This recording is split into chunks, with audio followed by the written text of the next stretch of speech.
Thank you all for being here.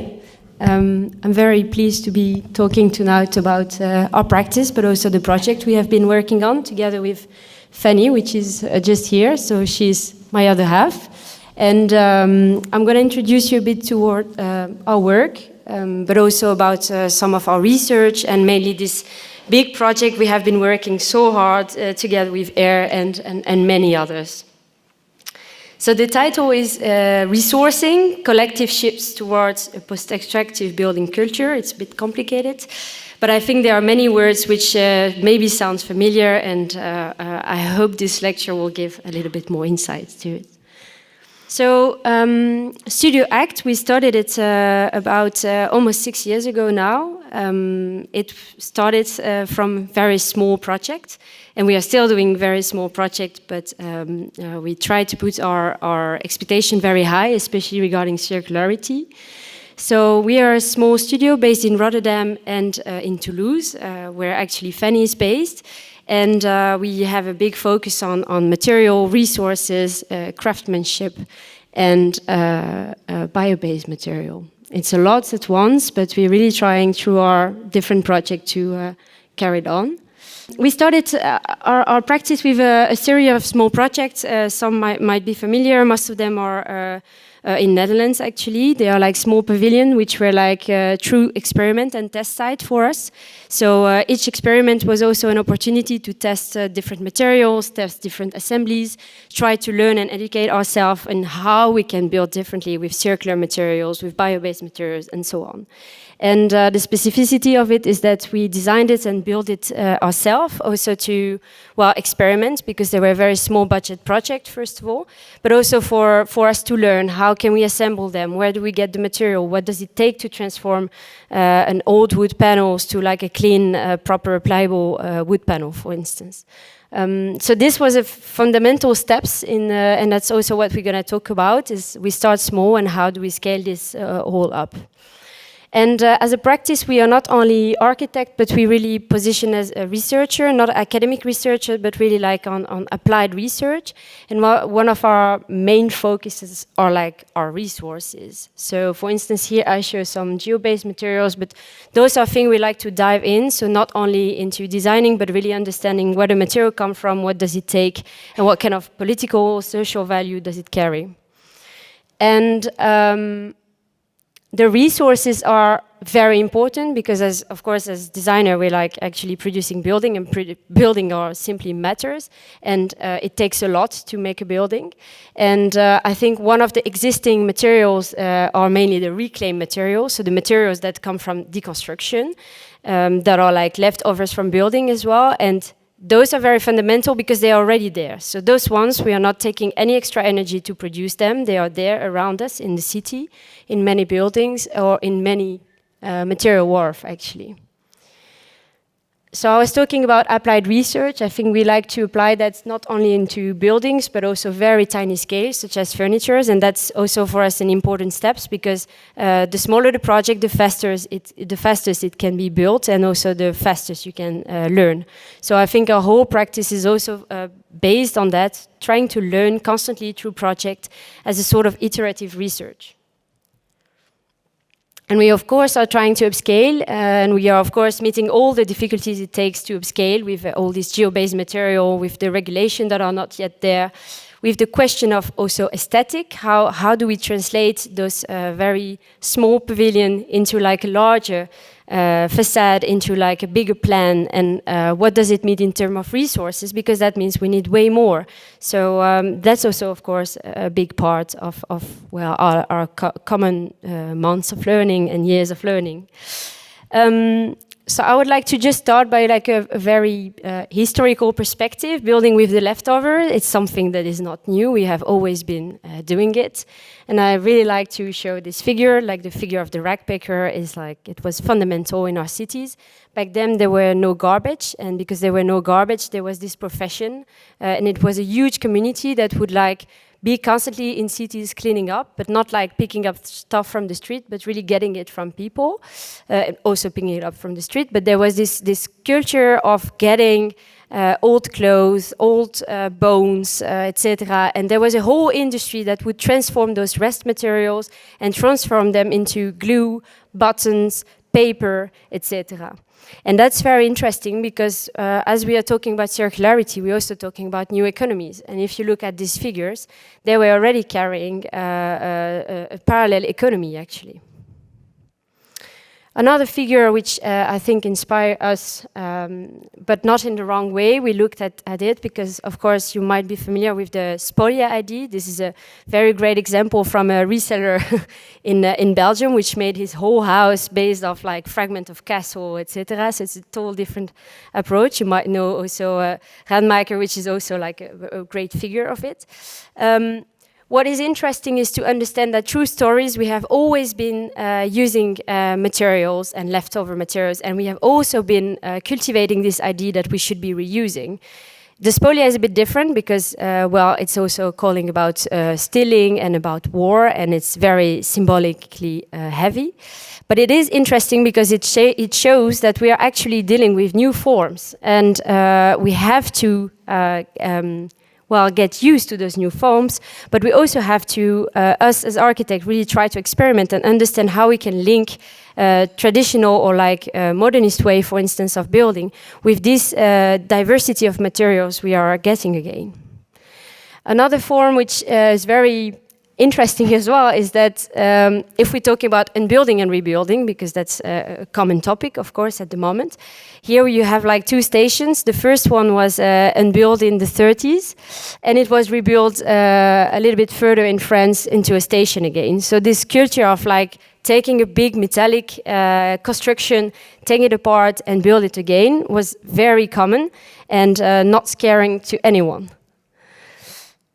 Another form, this is a bit where I'm from, the vernacular make-do. I find it also fascinating to know that in the countryside there was always this mindset to collect materials, store it in your backyard and try to reuse it either to maintain your house or to change it, etc. So that also creates different forms which are very vernacular in a way, but it's also very interesting. And I wanted to show this picture. I thought about it today. Actually, it was 500 houses. This project was called the Chinese Wall. It was in my city, and it was teared down, and it was very impressive. So I think the whole city was watching the building falling down. It was about 3,000 people living in it, and most of the people were working everywhere in the city, so it was like this big community. And I think it's also really impressive because this was possible in 2000, but you can wonder, is it still possible to do that? Because if you look at the amount of material that was teared down, it's spectacular, but in a wrong sense. So before I continue, to make sure that you keep energetic, I would like to ask you to do a small exercise.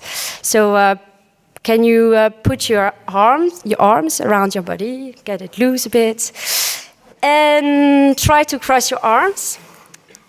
And now that you've done that, try to cross your arms the other way around. How did it feel? A bit difficult, uncomfortable, slightly different than normal. And I think that was an exercise we saw now a couple of times. So it's really nice because actually it really represents how we have to behave facing this change. How are we going to build differently? Well, it's going to be uncomfortable. It's going to be difficult. It's not going to be like every day. But it's very exciting and challenging. So let's continue the lecture with this idea. So now I'm going to bring you through our series of small projects. We could say it was a little lab for us, a series of experiments where we learned a lot. So I think this constant idea of building and building, rebuilding was something we really felt the need also to experience, to get a little better grip on what does that mean, right? To build first, but also to unbuild, and then to rebuild with the same material. So I'll bring you through some cycle. This was the very first project, a circular pavilion, which no longer exists. It was in Rotterdam, in the culture campsite, so very close by, actually. It was a cabin for people to sleep in the summertime. And the idea was to make it as possible from a circular material. So it was a very simple plan, and the idea was to create a simple structure with wood, infill it with reused wood, and also experiment with rammed earth. So that was like a great scale for that, because, well, you don't need a permit, and so that simplified things. And it was also a very temporary structure. So it was a time to experiment as well about foundation. That's something we really like in design, is how do we create foundations which are dry, so that does not seem permanent. So that means you avoid to use concrete. You're making sure that you can disassemble it. You're not pouring concrete neither in the ground, etc. So that was a good test. So we did that with a small amount of curbs, so like from the street, this pavement. Stack them on the top of each other, and then build this wall of earth, and also see how this wall of earth would behave in the climate of Rotterdam. So that's also why these experiments are fundamental. You learn a lot about it. You can see, for instance, there, perhaps it was exposed too much to the seawater, so we could see a little bit of salt in it, etc. And well, we actually also experiment with another material, which was this polycarbonate that you see. So I will talk about it a bit later, but polycarbonate is one of the, well, common plastic that you find here, also because of the greenhouse industry. There were like, in farming industry, there are lots of panels available, and it's a very expensive material actually when it's new, but secondhand is rather cheap, and if you clean it, you can give it a very good second life. And of course, plastic, I think it's one of the material you really can't discard anymore. Huh? So that was another tryout. We also worked with old tropical plywoods, which came from Burman, a series of flooring that came also from Burman, and that was from an old sports hall. And there it was also interesting, because you can see that the floor was also used as a ceiling board. And you can also see that according to how you treat the materials, you can actually change his appearance. And you can use smaller pieces, for instance, for smaller elements, such as the ceiling. So this whole buildings was working as an ecosystem. And for instance, experimenting with formwork and trying to reuse the formwork as a structure later on in the building. So those were interesting to us. And then came the moment to unbuild it, because it was temporary. And that was, I think, the most interesting part, because all of a sudden we would be dismantling the whole piece, so understanding where we made some mistake and where it would be difficult perhaps to reuse the material. But it also means that we had to create a new design with existing stock, which we had in hand. So it was very nice, and we could actually envision how to redesign it, but in a different way. So it became a greenhouse later on, and we added very little material actually to it. So here you can see a bit of the project. There as well, we tried to work with a dry foundation. You see this 30 by 30 tiles, which actually are also on the site outside in the material wharf. We reused it the whole roof, and we could use the same holes for the roof, which was also nice, because that's also part of transforming a material. You're going to drill it, so that means that you're going to have open holes at some point. So these whole questions, they also come along while you're making it, and they're very fundamental, because they will define the next cycle of a building component. And another project, because I'm just going to pile up project like this just to give a bit of context and also show you the process we have of learning. It's called the Tree House. It was a project that was for the first time really commissioned. It's built in Amsterdam, actually, in the Herengracht, so behind these beautiful houses. There's a very deep garden with an old tree, which, by the way, no longer stands, and this cabin that was built. And it took quite some effort to build it, because we wanted this time to really work from a reused structural wood. So that means not being like using any sort of pre-made timbers. We really wanted to work from this solid wood. And at this period, I had a very nice colleague, Frederick Paul, who mentioned this resource that was in the harbor, laying there, the Meerpalle. So it's this very hard wood that comes from the colonial time in the Guianas. And it turns out that it's been massively extracted from harbors, but not only in Holland, around the whole coast from the Netherlands to Portugal. And a lot of this hardwood comes out. They are very solid. They have extremely good capacity to build. They're actually infrastructure wood originally. So here you see them. They have a tremendous length. And it was for us a really nice experiment. So, okay, we're going to work from this wood, we're going to recut it, sew it again. So this company took care of the sewing for us, and we had to adapt it a lot, but we did. And we could create all these assemblies and connection, and it was a great time to experiment. And so we could make the whole structure with that, as well as the flooring. So you can see there is the structure and the flooring also very different in the way they express themselves. So the structure is painted with like a bio-based oil, slightly darkened, and the floor is treated in a different way, and it's much thinner. And as well in this project, we really also made use of this discarded plastic I was mentioning before, which are also really interesting because there it's quite labor intensive if you have to clean them, because you have to eventually take off the tape, and it's full of birds, shit and piss, and it's not very nice, as a work. But it's still really interesting because all of a sudden you can have like a very big amount of plastic reused in a project. This one was very small, but you could really make it much bigger. So it was also nice to understand what does it take, and that also means there are like new economies around those materials that could really take place, and that are actually already taking place.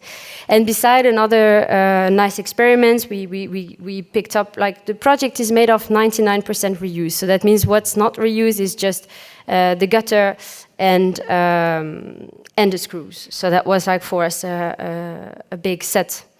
And we also worked again with this dry foundation system. So that means digging the ground, putting some gravel. Everything like infrastructure can be very easily sourced secondhand as well, so that's also really interesting. Using these tiles and laying these beams on it, because these beams are like this very hard wood, so they have been like immersed in the water for like 200 to 300 years, and they can be very well reused. They are very strong. They are strong to mushroom, etc. So that also means that when you kind of work with reused materials, you might work with products that are from better manufacture than we are doing them now. And for instance, we found these beautiful red tiles that you see, and those red tiles, they actually just betonplex, so as we speak, and they were used in a club, so they were full of glitters. And once we removed these glitters, we just found this beautiful color, and that was just very, very nice to discover. So this whole project also gave more shape to like this resource map, and understanding that we will be talking also about geographies with resources. So not only about people, but really like this resource, the existing networks, etc. And this project is also made with the same wood. And why I wanted to show it is just to understand that this iterative process. So that means we made this first project with this Basra locus wood and this meerpale. And we started to do another project with it. So then we could really learn from the assemblies and from the way we cut the wood, the way we assemble it. We could really learn how to do it better, to do it simpler, also for craftsmen. Like in this case, it was us, but like in the material wharf, we are not anymore the one building. And it's very nice to have this expertise on the material. So here you see some drawings there as well, because we really like foundations. We also try to think a bit further. How can we make invisible foundations? So also very low-tech projects. So we made this foundations which are actually under the ground, but in gravel, and they brace together the project. And that also create this very interesting way of landing on the ground on very invisible piles. Yeah, and now I'm going to bring you to a little bit deeper into the story of this wood. So also to understand that if we talk about these resources, we are talking about stories, hidden stories, stories that are sometimes very political, social. In the case of this wood, we're talking about plunder, about colonialism. And I think it's very important to understand that these materials, they still carry these traces. Here you see a map that's also interesting, and the Guianas is actually a region, and you can read it like that. And it's been divided by the colonial parties, and it has changed many times, but at the end they really function as like one resource, one region, one community, so that's really also interesting. And so we dived in this wood. This is a bit part also of the research type we try to do also on the side of reuse, to understand there is a very practical aspect, but there is absolutely a theoretical one. And we can't forget it, because it is there. And I was showing earlier the plastic panels. I mean, it's also calling for like the whole industrial farming system that is taking place. And the same goes with these spies. We're now discarding them from the harbor, where they actually come from this colonial time. And it's also very interesting because, for instance, when we visited Material Wharf, we found again these piles in different wharfs. And there you could really even more see the cutting process that was made, and that was like it was like pure slavery, you know. And this material was mentioning, but you know, people buy the wood for that. They want to see the traces, and then you think, okay, that's, you know, all of this is symbolic, but it's very strong. So I think it's nice to be very aware of what we have as resources and what do we do with it. So we made a video to a small movie, actually, with a local researcher and a filmmaker, and with a Dutch filmmaker at the same time, asking them to explore the Guianas and collect stories from people that were related to this wood. So not only past stories, but also actual stories, rituals. We were like, there's these voodoo rituals around trees, the community that live in the forest still, the way you can have to build still community building. I mean, we're not the best people to talk about it, but it was very nice just to unfold the story, collect it into images, and be able to share it. Here at the back, you also see the harbor. I think that's also very a strong thing, and that's what we have also at Rotterdam. And we have like this harbor and this carry on also a lot of the past symbols. Right. So now I'm going to switch topic, or not fully, because I think we've talking about stories, we've talking about materials, we have talked about sourcing already a little bit. And I think we can also start to think of how do we scale up, but also what kind of languages or kind of expression do we give to this building. So that has been quite a bit in our minds, because I think Fanny and I, we were both coming from offices where we were working much larger scale. And we're also really interested, of course, in the typology of housing. And so we had this chance in Paris to have this small exhibition and prize where we could really research and dive into this expression of facades. So this project was very theoretical, of course. It's a pure utopia, and but it's more like an exercise for us to think in terms of scale. What does that mean to build from reuse? What does that mean to build from geobase? What does that mean in terms of carbon footprint, but also what does it mean just in terms of aesthetic. So Paris was in this case our epicenter, but we found it really interesting to not look at Paris as like a center, but like a outer center. Also because if you look at big cities, you see that often the big cities are not owning the bigger material stocks, at least not the biggest deconstructed material stocks, because the cities are so expensive, it's impossible to store materials there.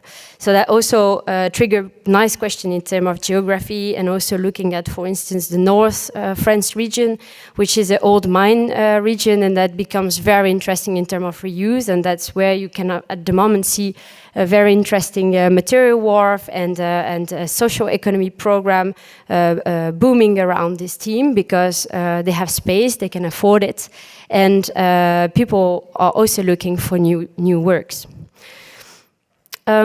So we question these languages through like houses, as I was mentioning. So in Paris you have also this Osmanian language, you could say, and that was for us quite interesting to think always just the simple typology of building with a large balcony, opening window, etc. So that's why you will see 3 different typology which kind of follow this principle.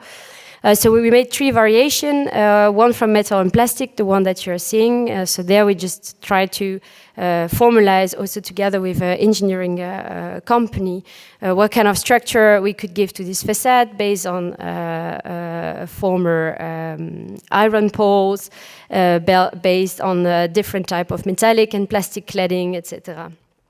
And we did the same for wood. So there we were trying to experiment a little bit more with like the diversity of wooden structure you could have. So it's also, I mean, it's a utopia, but that was really nice to think such way, and also think how can we connect wood and stone, for instance, at the bottom, because Paris has an enormous resource in terms, not enormous, but has quite some good resources in terms of stones, etc. And we did the same with stones and earth this time, because there as well you can find quite some good clay and some good sand and gravel, which allows you to work with raw earth. And there as well we try to make this variation to understand what does it means in terms of mass, in terms of shape, in terms of expression and quality of life with this tiny balcony coming inside the facade. So those were like time for us to also think in terms of scale, and that was interesting because it's bigger scale, but it still remains like a small collective building, which if we put it in the light of circularity is a very interesting point to go for, because the scale is still manageable, and you can still find the resources in a consequent way, so like a lot of the same thing, let's say. And you can have a very strong impact, because biggest project also the one that requests the most resources, and the more you go high as a tower, the more you go down as foundation. So that also means your footprint is getting bigger. So that's was interesting. And just we did this simple exercise.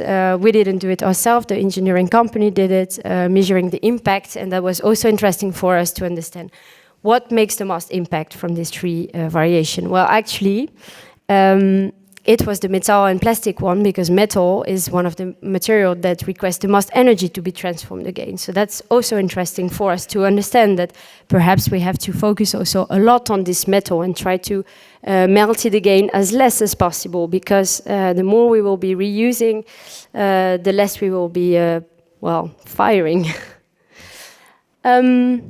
And now I will go step by step towards this concept of wharf, because we talked a lot about project, but the question of resource is also very much linked to territory, a region, but also a city, and the network and infrastructures that goes around it. So some time ago we had the chance to work with Luma in Arles on the questions of the bioregion and reuse, and we took that in the exercise of looking into scenography, because, well, you might all know, but scenography is a very big material consumer, and it lasts very little, so that's very interesting to think as designer, how can we shift our practice in this sense. So we were requested to study the territory of Arles, so we made this circle of 100 kilometers around Arles, and Arles is of course a region that has fantastic resources, a very nice ecosystem, and a lot of craftsmanship as well. And so we looked at the territory not from like a bio-based perspective or regenerative perspective, but really from what's already there, like finite as material, as components. So we really looked at this material wharf and the know-how that was already existing in the territory. So it was really interesting to start to map a region, understand that with this region comes a lot of material wharf, but also a lot of craftsmen that are like really laying on all these material resources. And so we made this inventory from this territory. We went to visit many of these places. So you can see here like some very old oak beams, but also stones, a lot of beautiful elements, a lot of things that came from like an antique period. And that was also something we were not so familiar with, because in Holland a lot of the building components that we find are often very generic. So it's nice to just put these 2 concepts next to each other. At least that's what we liked it in this research. We have the antique material and the generic material. We said, okay, if we want to talk about it, perhaps we can just define them. So these old material, antique materials, they are like located before the invention of cement, because that's when everything went down, basically. We started to invent cement, we invented chemical glues, and that made our way of building different. So we stopped it to do dry assembly. We started to make stuff that are very impossible, let's say, to disconnect. So then we have to cut them, we have to throw powder ways, and also makes the deconstruction system very difficult and very time-consuming. So in Arles, actually, you can find way more antique materials. That, of course, comes from the region. There's a lot of old barns, etc., that have been like dismantled. And there is also a very wealthy a group of people that like to refurbish villas with very nice materials.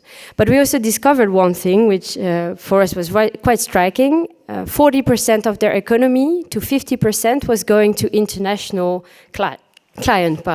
So that means that most of the clients, they are like American, Australian. So you would see a wooden floor, and actually it was going for a wedding in California. So all of a sudden we discovered actually reused materials are not only playing a role locally, they're really like being like used as trade material, like it's really this idea of antique and of collection.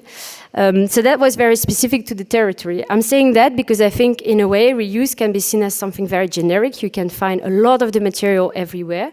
So if you talk about reusing bricks in Holland or in France or in Belgium, you're actually doing almost the same thing. Perhaps the actors are a little bal different around it, but the material is quite similar. But if you look very deeply into a territory, you will see also that it has his own resources and his own way of functioning. In Arles, for instance, all these antique materials, reseller, they actually also provide the builders, the craftsmen, because those craftsmen, they really know how to build with massive wood, which is very specific because now it's not so common anymore to build with a massive wooden floor, or to use this beautiful stone terracotta, or to be able to repair stone, etc. So then you all of a sudden understand that there is really this side economy and group of craftsmen that are like really playing an important role in this transition, and that have been there already for 20, 30 years. And the generic materials, yeah, I'm showing them there. They're maybe less appealing, and they call more to like this last century where we have been building in a massive way, and when we have standardized everything, which is also interesting to standardize, because also with reuse you see that it can somehow simplify the way you can apply it. But really this question of glue and cement is fundamental in it, and it what makes it so difficult to reuse.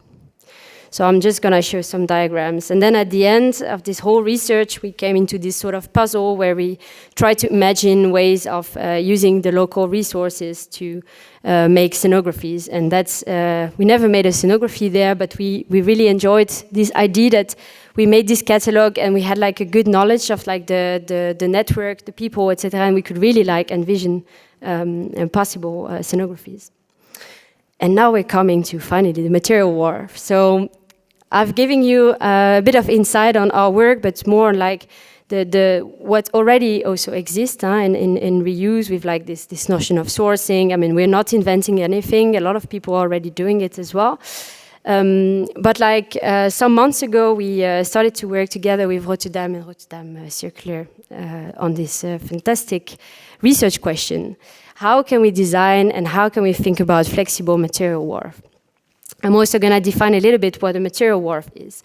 But the most important part is we need to design an infrastructure for reuse. We need to create those networks in order to be able to scale up, accelerate, and make sure that everyone is able to work from this material. So we started this research, and I'm going to define it a little bit so you can follow me in these thoughts. It's important to look at the context. So if we zoom in the Dutch context of, let's say, demolition and deconstruction is quite well established. It's also well documented. And I like to stop on this sentence, de koop op afbraak, or this idea that actually you would buy a building to demolish it, and then you would resell all the materials. So that was quite an interesting thought, which is still like going on, because actually it also shows a little bit this economy behind reuse. That means that as a demolisher, you come, you take the building, perhaps the whole building or pieces of the building, and then you will actually be reselling them, but you're also paid eventually to dismantle it nowadays. Before you would buy the material and then sell it again. So I mean, at the moment, it's quite interesting economy if you are able to dismantle this building. Don't get me wrong, I don't say we should dismantle building, but it's just a fact. Yeah. So if we look a little bit at the map, you can see the Netherlands and Rotterdam with this red dot there. And we use some existing tools, such as Opelis, to map a little bit the salvage dealer that were around Rotterdam. We put here 168, but it's actually more close to 300. Here is mainly salvage dealers, so like people that actually stock materials and resell it later on. And there is 18 less than 100 kilometers. So that gives us quite some potential. And if we put that into square meters, we get to 150,000 square meters, which is quite an enormous amount of space. There are also a few public depots, which is really nice, because the public depots are often focusing on infrastructure. And I think it's nice to stress that infrastructure is really also part of our building environment, and it consumes a very big amount of materials. And it's also a place where it's much easier to reuse. And if we look at this map here, we try to like just look a certain amount of people. So you can see all these dots, and you can also see that we do like to look at Belgium, because if you think in terms of geography, you shouldn't think about borders, especially in the sense of circulating materials, because perhaps some regions have a lot to offer to other regions and vice versa. And also in terms of geography, if you look at the circle, 100 kilometers, we go quite far. So what is a material wharf? I will define it a little bit, but here you have a beautiful maps from the top, and you can see a bit of square meters, and this is Kirkland, which is reselling mainly greenhouses next to Delft. It's nice because it's basically just a vacant space where material are being stored and constantly moved around. And it looks like that, so nothing fantastic. It's just a lot of material together. But I mean, as architect, when you go there, you also get very excited because you can see the amount of material, and all of a sudden you can also think in terms of design and how you could implement them and so on. So you always get amazed also by some qualities of material, quantities, colors. You discover also a new passion for like looking at material with like their patina, the transformation the material could have had, etc. And looking at this material wharf, what does that mean? So here are like 5 terms that have been like put down by the ongoing project of pre-use, which is actually focusing on public material wharf. So they could categorize them in 5 points. A salvage dealer, so a private organization that have a commercial activity of reselling salvage material. An internal depot, so as I said, like municipality can have internal depot where they actually manage their own stock of material. It can also be for a public entity like a hospital that has its own material depot and can use them in maintenance, for instance. A buffer space, so a space that will temporarily exist and where material will be landing and they will be reused later on in a project. And a circular hub, there we are not only talking about storage, but we're talking about a bigger program, perhaps private and public together, etc. And maybe the last one, which is also interesting, a reserve, because we didn't talk about it, but I think in patrimonial and historical refurbishment, it's quite common to use reclaimed materials because of the needs of certain how you call it, master plan or like location, etc. So I'm going to show you a few examples also to kind of demystify it. So now we can all say we know a bit about material wharf. So the study case 1, Rennes, which is actually showing a private actor managing a public depot, and that is taking care of like a material agent. He's actually giving the material to who needs it. It tries to map what comes out of building the construction and what is needed from the building sector. A buffer space in Nancy, for instance, is a temporary space where all the sanitary equipment and others have been stored temporarily, cleansed, and will be reused in the transformation. The public space, the material depot of Utrecht, so which we visited not that long ago, where they actually started to reclaim all the pavement of the city, and they created their own mix called the Utrecht Mix, which is a mix of different colors they have been sourcing in the city. The Cycle Up project, which I think is very interesting, it's a project that actually really focuses on social economy. So because, of course, reclaiming a sanitary appliance, it's rather simple, but it requests a lot of manpower and effort and labor. And that means that you need to find a way to make it economically viable. And that was one of the interesting things, to create really like this social company that could actually recover not only sanitary appliance, but also floor tiles, radiator, and more. And this one, which I think is very singular, it's a very small depot in a hospital in Poitiers, where in France, where actually people just take pieces out of the building, store it downstairs, and are able to maintain their building this way. So this is very easy because the material doesn't leave even the building, and that's like a very small scale but effective way of reusing. So when we talked about this material wharf, we really looked at what do we want to store, what does that mean, and especially at MVA scale, what does that mean to actually store things? What do we want to store? Do we want to store small equipment, big equipment, etc.? Because all these parameters, they're actually defining the character of this material wharf. And I wanted to just show that, just to understand what does that mean to deconstruct. And this is a very nice picture on the right from Rotterdam DC, taking down some stones, slabs from the wall, and then on the left, a very brutal demolition. So it also shows that we really need to bring some care with that, which costs time, but also these are very valuable resources. So I think we should really get used to watch the right image and really forget about this left one. And here it comes. What do you do in a material wharf? Perhaps you want to clean, you want to have a history research, you want to sort, palletize, recondition, repair, resize, but also test all those materials so you can give them and sell them with a good quality control. You can have a better cost efficiency on it, etc. So all these things were parameters we have been mapping. And also we try to think, what are the decisions? Why shall we keep materials? Well, there are plenty of reasons to keep materials, but those we try to just map them and also understand that it comes from a technical aspect, a cultural aspect, a quantity aspect, potential for new economies, CO2 impact, etc. And what I think triggers us the most was really to think, what kind of program are we talking about? Because if we want to make this infrastructure of reuse in our city, what do we bring there? Is it just a material storage? We were really dragged into the idea that you need to cultivate a certain knowledge there, and we need to experiment, and we need to train and learn from each other. Therefore, if we really want to reuse, we have to do more than a storage. We really have to create this small infrastructure that function as cooling, as a sort of permanent experiment, a lab, to really test together what does it mean to reuse and how do we come to that in practice.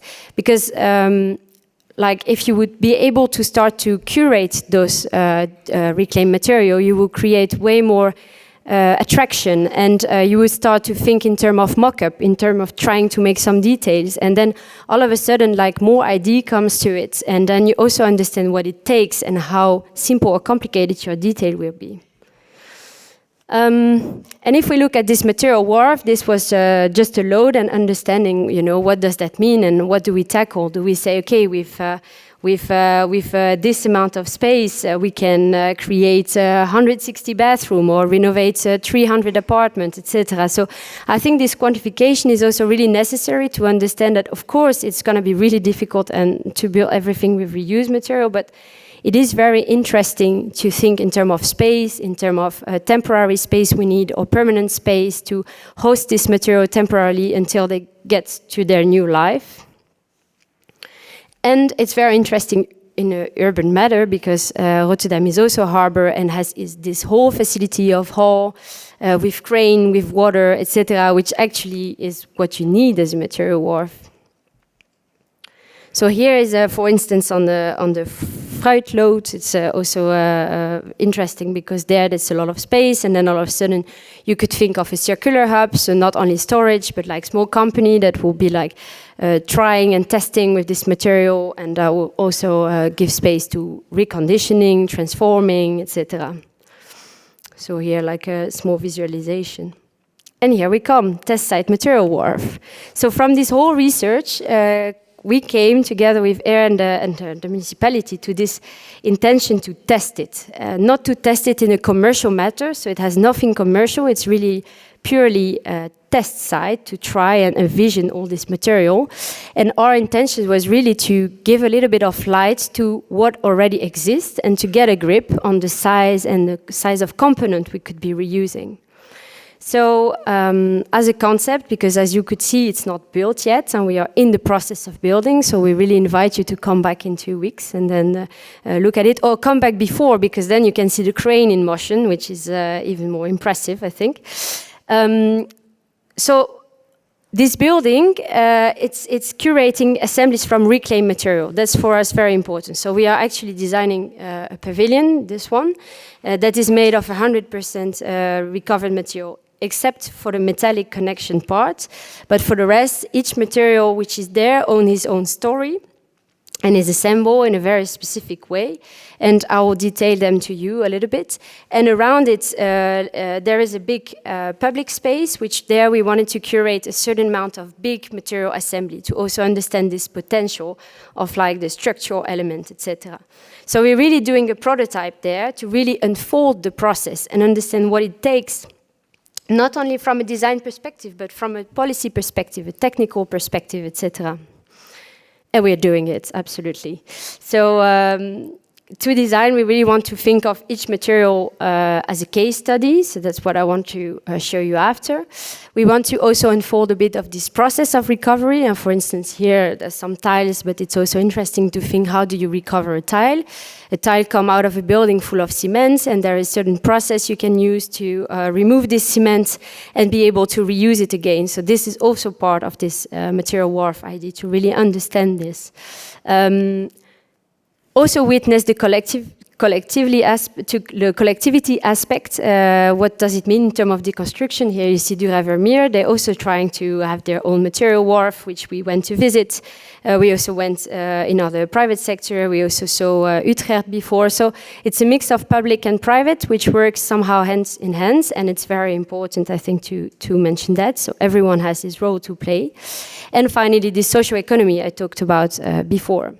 So here was the very early sketch concept, just this plan of the Keilerwerf, which unfortunately burned down some time ago, and it's now a vacant space, and so it functioned for like a couple of weeks as a test site, and there we're like bringing these materials.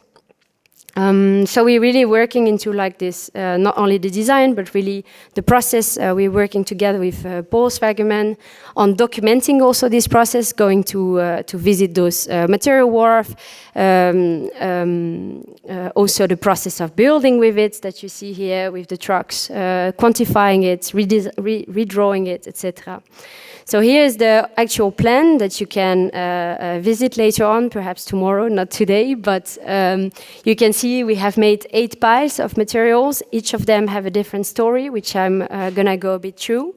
So this first pile is composed with concrete. You can see on the right 2 big concrete slabs. They're actually 35 centimeters thick, and they are 3 meters by 1.5. We have been like positioning them there together. They are like 9 tons of concrete, so it's actually huge. They are rebarred, and they come from the KEI, which is a building in Rotterdam, and they just are like cut off basically of the floor. And next to it, there is a sort of foundation concrete beams, which was already laying in Kuilenwerf, so we thought to also put it there. And I think this is very interesting because you can see the mass of concrete we're talking about in the construction, and it really appeals to think, what can we do with that? Because it's coming out this is only a tiny fragment of the Kei, you know? So we could imagine all this concrete in tones and think, what could we do with it? And it's important to say that, for instance, to get this material, it takes a bit of time. There's really like exchange between the builder, demolisher, the client. Sometimes if it's the municipality, it's even another conversation because there might be more intermediate. But it's really interesting to also see that this is really relying on the chain of actor. So we're really glad we could finally collect it. It took a very big effort actually to bring them there. The second one is like some hardwood slabs, which are like used often to host cranes, but it's also really interesting. It's 6 meter length, one panel only. Third one are sandwich panels, also interesting because those are coming from facades. They can be insulated or not. They are very long and they are like, if I'm not wrong, 9 meter long. So you can also think in terms of potential for also larger scale. These are like prefabricated concrete slabs, also quite interesting. You can find that quite easily. Yeah, you see them laying on the ground. This is the future pavilion, which is in the making, and you can see around it this enormous amount of wood, this Basra locust I was mentioning before. So this is the pavilion. And in the pavilion, there's going to be assemblies of components, because of course I show now a very big component, but we mentioned tiles, sink, bathroom, etc., radiator, so many of these materials that can be easily reused in like even in interior work. This is a table made of different materials. So we have metal profiles of 9 meter long. We have laminated wooden beams, which are also very common, that are like 11 meter long. We also have a pile with earth, because earth has a great potential, and it allows to build as well. You can transform it into structural or non-structural material. Trees, but that's also more to address like the notion of landscape that comes also with reuse.